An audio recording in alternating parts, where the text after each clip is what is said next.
किताब के विषय में बहुत खूबसूरत आपने कहा सर। अब मैं आमंत्रित करता हूँ मशहूर कवि एवं पत्रकार, वरिष्ठ पत्रकार सुभाष राय जी को कि वो आए अपनी बात में।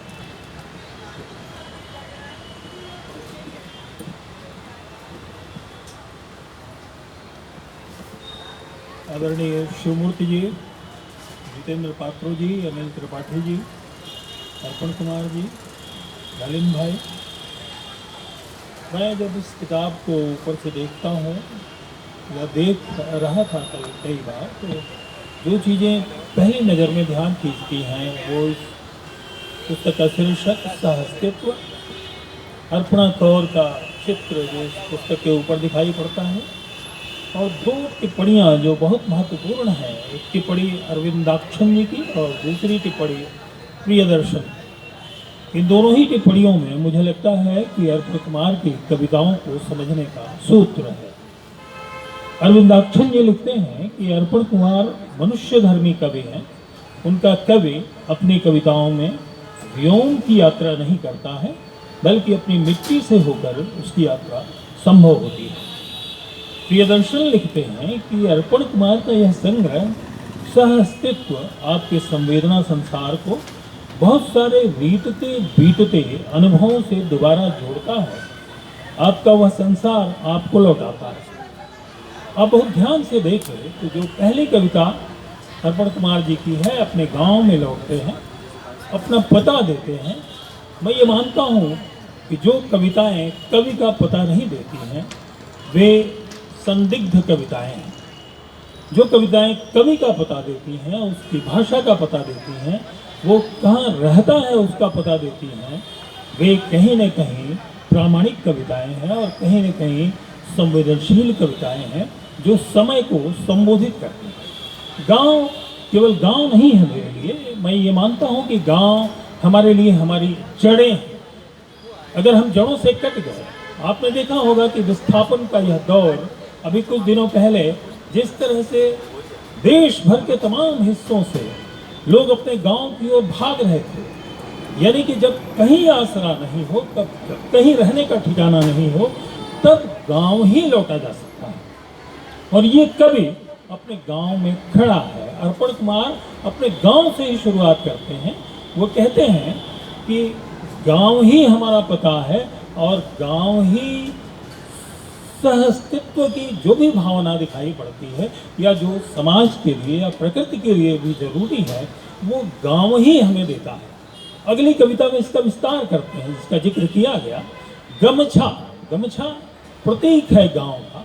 गमछा शहर में जाता है तो बहुत सारे काम में आता है।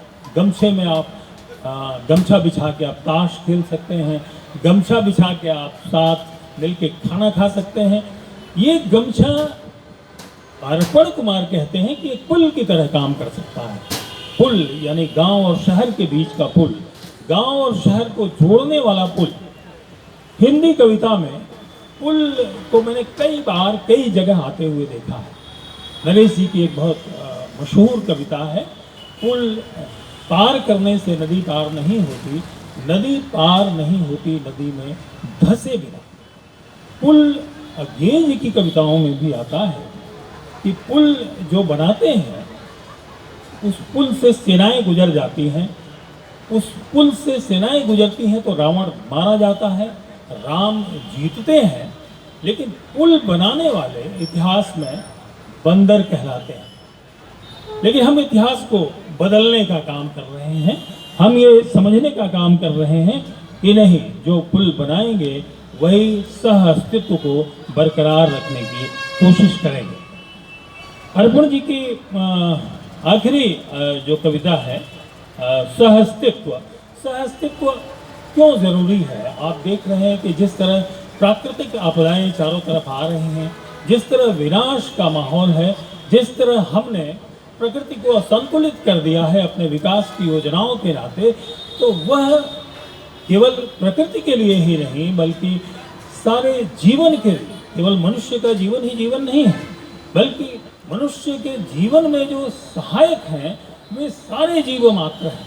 कहीं अपनी कविता में अर्पण कुमार जी कहते हैं कि मैं तुम में भी हूँ, तुम मुझ में भी हो, सारा जीवन मुझ में है और मैं सारे जीवन में हूँ। कबीर जो इस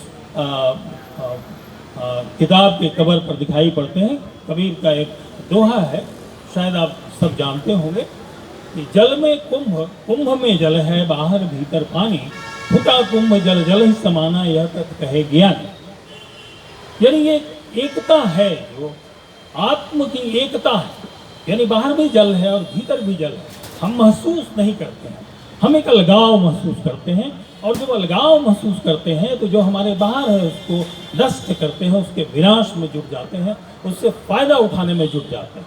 लेकिन जैसे ही हम कबीर के रास्ते पर चलें और जैसे ही हम उस एकता का अनुभव करें कि नहीं, जो बाहर है वही भीतर है, जो प्रकृति में है वही हमारे भीतर भी है, जो दूसरे जीवों में है वही हमारे भीतर भी है, यानी कि सारा का सारा जीवन, सारी की सारी प्रकृति मनुष्य के जीवन के लिए उपयोगी है, आवश्यक है, इसलिए उसका संरक्षण होना ही चाहिए। मैं ये मानता हूँ कि अर्पण कुमार की कविताएं आज के समय को संबोधित करती हैं। जैसा कि नलिन भाई ने कहा कि उनकी कविताओं में राग है, लय है, लयबद्धता के साथ उनकी कविताएं आगे बढ़ती हैं।